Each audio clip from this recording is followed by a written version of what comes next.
Bonjour. Je vais vous parler aujourd'hui de physique du neutron, d'interaction neutron-matière dans une optique radioprotection.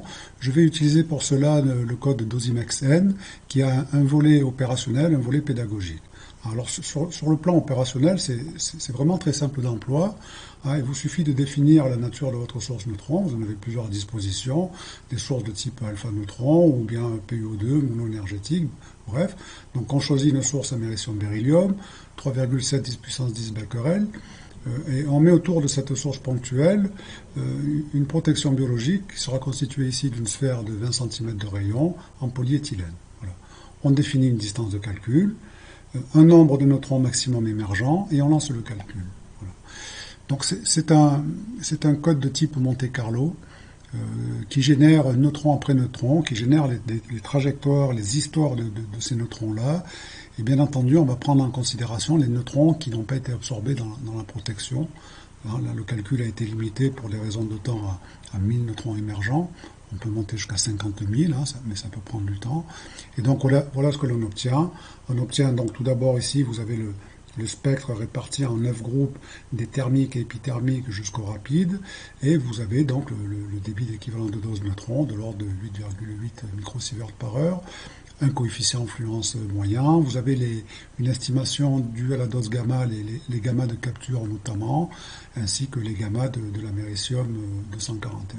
Voilà, donc l'utilisation opérationnelle est très simple, mais elle masque un petit peu, on ne voit pas la physique qui est derrière.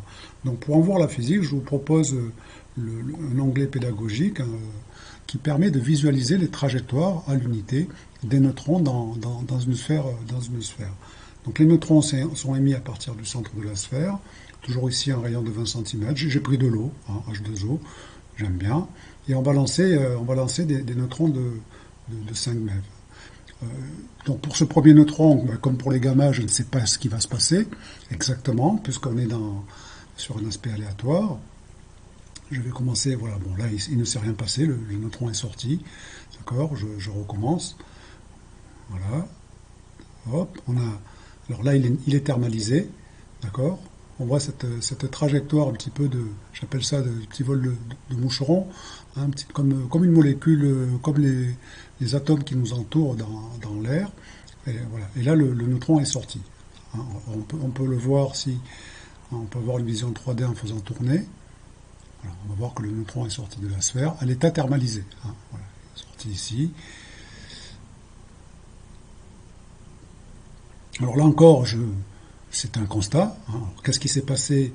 Le neutron est parti avec une énergie de 5 MeV. Au bout d'un centimètre à peu près, il a fait un premier choc et il est passé à 4,8 MeV, etc. Et on s'en rend compte qu'assez rapidement, en moyenne 18-20 chocs, le neutron est arrivé à l'énergie thermique, c'est-à-dire 0,025 électronvolts. D'accord? Alors pour ça, je vais me permettre de vous faire la physique du neutron en quelques minutes. Je reviens à l'écran. Alors comment ça se passe exactement? Pour un neutron, la matière est constituée de noyaux. Voilà. Alors, ça c'est mon modèle pédagogique qui représente un noyau. En vérité, c'est le minutier de ma belle-mère, c'est pas un noyau du tout. Ceci étant dit, à cette échelle-là, les noyaux dans la matière dense, les noyaux les plus proches seraient situés à environ 10 km. Pour le neutron, lui, le reste du volume est occupé par les électrons. Le neutron, lui, puisqu'il est neutre, ne voit pas les neutrons, donc pour lui c'est du vide. Et lorsqu'un neutron rentre dans la matière, il va pouvoir croiser ainsi des milliards de noyaux avant de passer à une distance relativement proche d'un noyau. D'accord ? C'est à cette distance très proche que le neutron peut interagir. Et globalement, il y a deux types de réactions. Donc c'est en cela que c'est simple. Si le neutron va très vite, si c'est ce qu'on appelle un neutron rapide. Or, ce qu'il faut savoir, c'est que tous les neutrons, lorsqu'on les produit au départ, sont des neutrons rapides, supérieurs à 1 MeV. Les neutrons de fission, c'est entre 1 et 10 MeV. Eh bien, ces neutrons rapides, c'est 14 000 km par seconde. Voilà, donc c'est rapide. Lorsque ces neutrons passent à proximité du noyau, ils vont être sensibles au champ de l'interaction nucléaire forte, qui est toujours attractive. Il faut qu'ils passent vraiment à proximité, quelques Fermi, et à ce moment-là, ils seront invariablement attirés par le noyau. Le tropisme du neutron, c'est d'être attiré par les noyaux. Mais lorsqu'ils vont très vite, ils sont attirés et ils vont commencer à chuter vers le noyau, mais comme ils vont trop vite, ils vont passer à côté. Ça, c'est un phénomène de diffusion. tous les noyaux diffusent les neutrons, surtout lorsqu'ils sont rapides, les plus légers aux plus lourds. D'accord? Voilà, c'est un phénomène, le phénomène le plus banal de la physique de l'interaction neutron-matière. D'accord? Voilà. Donc, dans ce processus-là, il peut se passer des choses. On peut le voir un petit peu différemment, comme un processus collisionnel, où le neutron, malgré tout, va transférer une partie de son énergie cinétique au noyau, qui va reculer. Et éventuellement, ce noyau-là peut devenir une particule chargée lourde dans un matériau, dont nous, par exemple. Hein. Voilà. Alors, ce processus de transfert en énergie par diffusion ici élastique sera d'autant plus efficace si le noyau en question est un proton. Voilà. Et avec proton-neutron à peu près la même masse. Alors en réalité, le neutron est un peu plus massif que le proton. D'accord? Bon, voilà. Eh bien, dans un phénomène de diffusion élastique entre un neutron de grande énergie et un proton qui est à l'arrêt, le transfert d'énergie cinétique du neutron vers le proton sera maximisé. D'accord? Voilà. Et donc, on va avoir, au sein, par exemple, d'un matériau biologique, dont nous-mêmes, eh bien, on va mettre en mouvement des protons de forte énergie qui vont déposer cette énergie-là, d'accord, sur quelques micromètres de parcours. Voilà. Donc, rappelez-vous que voilà, pour les neutrons rapides, la réaction prédominante, notamment dans les tissus biologiques, c'est la réaction de diffusion neutron-proton qui génère des particules, des protons de recul. D'accord? Ce qu'on peut utiliser pour faire de la détection, c'est l'horospec, hein, et c'est aussi la cause principale de la dose lorsque nous sommes irradiés par des neutrons rapides. Deuxième chose, de diffusion en diffusion, ce même neutron qui va diffuser puis rediffuser, on l'a vu sur l'image, hein, eh bien il va perdre rapidement son énergie et il va arriver au domaine dit thermique. Thermique, ça veut dire qu'il a une énergie cinétique minimale qui est donnée par la température ambiante. 0,025 électronvolts, c'est l'énergie cinétique des particules de l'air qui nous entourent, hein, des molécules d'air, enfin d'oxygène et d'azote qui nous entourent. D'accord? Bien. Alors, lorsque maintenant le neutron est thermalisé, hein, qui va suffisamment, ça fait quand même 2 km par seconde, hein, mais bon, voilà, les molécules qui nous entourent, c'est 300 mètres par seconde, c'est la vitesse du son. Alors, lorsque le neutron est thermalisé, qu'il avance très lentement et qu'il passe à proximité d'un noyau, à nouveau, il va être attiré, mais là, il va chuter sur le noyau. Dans cette chute, hein, ce neutron de 0,025 électronvolts, il a une énergie cinétique négligeable. C'est pas ça qui va produire quoi que ce soit. Mais lorsqu'il va être attiré par le noyau et chuter et être finalement absorbé, dans ce processus-là, on va libérer de l'énergie. D'accord? Cette énergie-là, en général, c'est souvent, on fait ce qu'on appelle donc un processus de capture radiative. Le noyau est capturé par le neutron, pardon, est capturé par le noyau en forme d'isotope immédiatement supérieur. Et puis, il peut se passer différentes choses. Si c'est de l'uranium 235, on pourra fissionner. Bon, là, c'est pas mon propos. Hein, je ne suis que sur des noyaux légers. On fait une capture radiative. Hein, si par exemple c'est dans l'eau, vous avez l'hydrogène 1, vous ferez du deutérium qui est stable, puis éventuellement vous ferez du tritium. D'accord? Mais ce qui est important, alors dans ce processus-là, en général, de capture radiative, on génère des gammas de forte énergie. Hein. La réaction neutron-proton génère des gammas de 2,2 MeV. D'accord? Donc si je reviens à l'image que j'avais ici, si je renvoie un neutron, dans un premier temps, le neutron est rapide. Voilà, donc là ici il est sorti, d'accord, il n'a pas eu le temps de se thermaliser. Chose importante, les neutrons rapides sont 40 fois plus dosants que le neutron thermique. Ça c'est quelque chose qui est absolument fondamental, d'accord. La dose, ce sont toujours les neutrons rapides qui la font. Voilà, donc je recommence une autre trajectoire. Ben voilà, j'ai pas amorcé la, je thermalise pas très bien. Voilà. Là, le neutron, ça y est, il est thermalisé, il fait sa petite trajectoire et il a fini par être capturé. D'accord? Voilà. Donc on peut recommencer. Alors vous avez bien vu qu'il n'y a pas une trajectoire qui ressemble à l'autre. Voilà, tac, il est thermalisé, il fait sa petite trajectoire. Ça peut, alors, parfois il est capturé au bout du 10e choc, parfois il faut 250 chocs pour le capturer, ou alors soit il est capturé à ce niveau-là, soit il sort de la sphère. D'accord? Voilà, à nouveau il a été capturé. Et vous voyez toujours à peu près ici, il a été thermalisé au 17e choc. Chose importante dans cette affaire-là, c'est bien l'hydrogène qui joue un rôle majeur. Hein. Si vous supprimez l'hydrogène, regardez ce qui se passe. Hein, je laisse l'oxygène. Si je supprime l'hydrogène, ben, il ne va pas se passer grand-chose. D'accord? Voilà.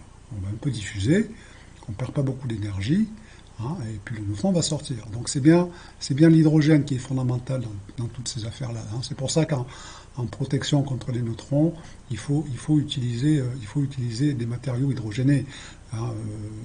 Le meilleur exemple, si on prend du plomb, par exemple, regardez bien ce qui se passe dans le plomb, même si je mets une masse volumique donc de 11 grammes par centimètre cube, même si je prends une sphère de 50 cm de rayon, voilà, j'envoie un neutron de 5 MeV dans cette sphère. Donc regardez ce qui se passe. Eh bien, le neutron, effectivement, diffuse, mais il rebondit de façon élastique. Le noyau de plomb ne recule pas, n'encaisse quasiment aucune énergie. D'accord. Et bon, on a des trajectoires qui peuvent durer. Alors ici, elles durent un petit peu longtemps. Hein, mais invariablement, le neutron va finir par ressortir avec une énergie assez élevée. Donc là, c'est quand même 50 cm de plomb, c'est énorme. Hein. L'idée, c'est que le plomb ne sert strictement à rien en termes de radioprotection vis-à-vis des neutrons. Ça les fait un petit peu diffuser. Voilà. Donc là, le neutron est sorti. Ah, on obtient de belles trajectoires. Hein. On peut faire une petite rotation. Voilà, voilà la trajectoire du neutron dans une gigantesque sphère de 50 cm de rayon. D'accord. Voilà. Et si vous allez voir qu'au bout ici de 288 chocs,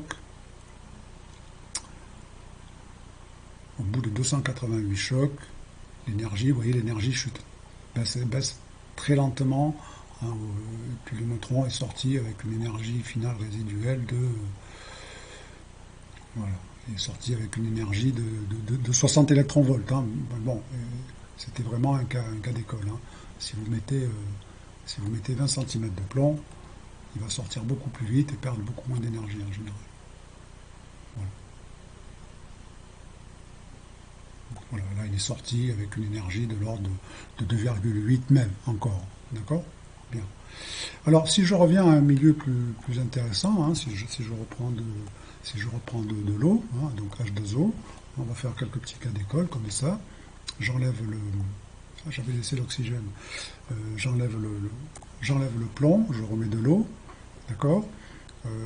Si on rajoute du bore, et très peu de bore, 0,01 par exemple, en proportion, hein, donc c'est un petit peu de beurre là-dedans, et bien ce qui va se passer, vous allez voir,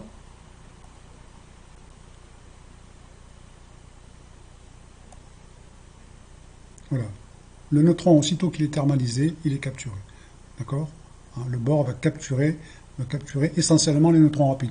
Il a des sections efficaces de capture, même à des énergies peu supérieures. Hein. Voilà, en fait, on le voit ici. Hein.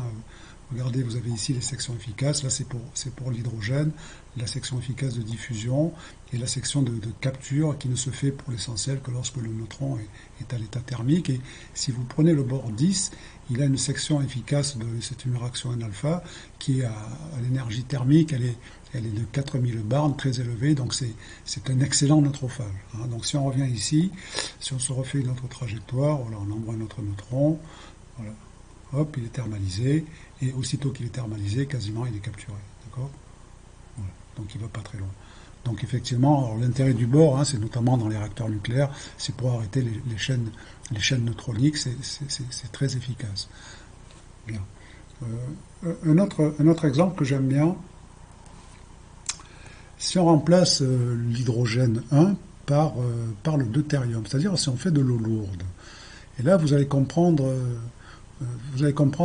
l'intérêt, je vais même prendre une sphère un petit peu plus grande, vous allez comprendre l'intérêt d'utiliser l'eau lourde dans certains réacteurs nucléaires au tout début de l'histoire, hein, la fameuse bataille de l'eau lourde. Pourquoi? Ben voilà, je vais mettre donc de l'eau lourde, donc du D2O, j'enlève l'hydrogène, et j'envoie un neutron dans cette sphère assez importante. Voilà. Alors on constate que le neutron est thermalisé, il est thermalisé un petit peu, il faut un petit peu plus de choc, mais il finit par être thermalisé. Mais vous voyez que même à l'état thermalisé, il a des parcours libres un petit peu plus longs, et puis il a du mal à être capturé. D'accord ? Hein, c'est la différence fondamentale entre l'eau lourde et l'eau légère, c'est que bon, l'eau lourde thermalise un petit peu moins bien, il faut quelques chocs supplémentaires pour thermaliser, mais surtout, l'eau lourde capture très peu le neutron. Ce qui veut dire que dans un réacteur, c'est comment fonctionne un réacteur. Dans un réacteur, on fait une première fission qui va générer un neutron rapide. Lorsque le neutron est rapide, eh bien, il va trop vite pour interagir, pour fissionner les noyaux. Donc, il faut le ralentir. Pour cela, eh bien, il sort du combustible et il va dans l'eau. Hein. Je parle ici de réacteur hétérogène. Dans l'eau, le neutron est thermalisé. Et puis, il finira par revenir dans le combustible, à l'état thermique. Et là, comme il ne va pas vite, il va chuter sur un noyau d'uranium-235 ou de plutonium-239 et on va fissionner. D'accord ? Le problème, c'est que l'eau est un très bon thermalisateur, mais a tendance à capturer les neutrons. D'accord ? Donc on a une perte neutronique. Voilà. Alors qu'avec l'eau lourde, eh bien, ça thermalise un petit peu moins bien. Ici, par exemple, il aura fallu un petit peu plus de chocs, vous voyez, à peu près 37 chocs pour thermaliser, mais bon, ça marche bien quand même. Par contre, il est très peu capturé. Donc on garde tous les neutrons pour la fission. Hein. On le voit très bien si on regarde les sections efficaces ici. Hein, si je reviens sur l'hydrogène ici, hein, ici la section efficace de diffusion, hein, qui est à peu près constante sur toute la gamme en énergie, la capture radiative ici, et si on passe sur le deutérium, eh bien la section efficace de fission est un peu plus faible, mais c'est surtout la capture radiative ici qui est vraiment très très faible. On perd 3 ordres de grandeur. D'accord ? Voilà, donc c'est pour ça que c'est pour cela que l'eau lourde a été utilisée. Elle est toujours, hein, au Canada dans certains réacteurs. Ça permet éventuellement de faire des réacteurs de plus petite dimension hein, aussi. Voilà. Voilà donc ce que l'on pouvait dire rapidement sur les neutrons. Et puis, et n'oubliez pas qu'éventuellement, alors je vais faire un petit exemple ici pour vous montrer quelque chose d'important. Un cas que j'aime bien, c'est prendre un spectre initial monoénergétique, par exemple 5 mètres. Hein, donc je vais envoyer des neutrons qui initialement sont tous dans ce groupe-là. Hein, on lance le calcul, hein, j'efface. Voilà, on va lancer le calcul. Et ce que l'on va obtenir ici, ce qu'il est intéressant de voir, c'est le spectre émergent. Et là encore, c'est quelque chose qu'il est important de connaître. C'est qu'en général, dans les spectres de neutrons émergents, quelle que soit la protection, on a toujours pour l'essentiel une composante rapide non négligeable et une composante thermique. D'accord ? Voilà. Alors le temps que ça... Voilà, on va le constater. Donc voici le spectre émergent. Maintenant, on est parti de 100% des neutrons rapides. D'accord. Bon, il y en a beaucoup moins, hein. En proportion, il reste quasiment la moitié. Et on a ici 25% de neutrons thermiques et épithermiques. Hein. Les vrais thermiques, ils sont à 20% ici. D'accord. Donc on a toujours des spectres, je dirais, opérationnels qui ont cette allure-là, une composante rapide, une composante thermique. Ce qu'il faut savoir, pourquoi je vous montre ça? Ce qu'il faut savoir, c'est qu'en termes de radioprotection, ce sont les rapides qui font la dose. D'accord. Même s'il y avait 10% de rapide et 90% de thermique, dans la mesure où les neutrons thermiques, rapides, ont un coefficient 40 fois plus élevé que les thermiques, c'est toujours les neutrons rapides qui font la dose. D'accord. À l'inverse, lorsqu'on fait de la détection, c'est très souvent les neutrons thermiques que l'on voit. Donc il ne faut pas confondre, hein, c'est pas parce qu'on voit bien les neutrons thermiques qu'ils sont les plus dangereux.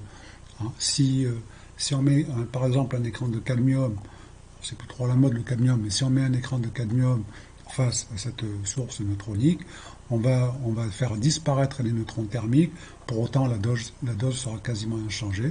Hein, là vous voyez le niveau de dose, hein, 1,5 10 puissance 5 microsieverts par heure. Si vous mettez un écran de cadmium, eh bien la dose ne va pas varier significativement.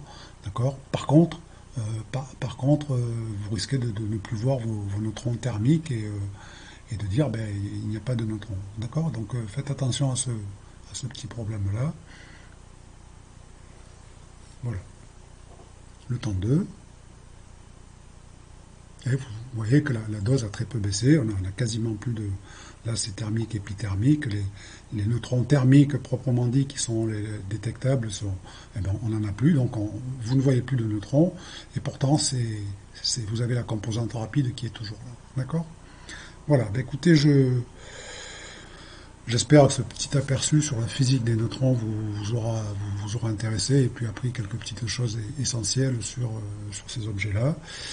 Voilà, et puis je vais ramener le noyau à ma belle-mère. Voilà, en vous remerciant.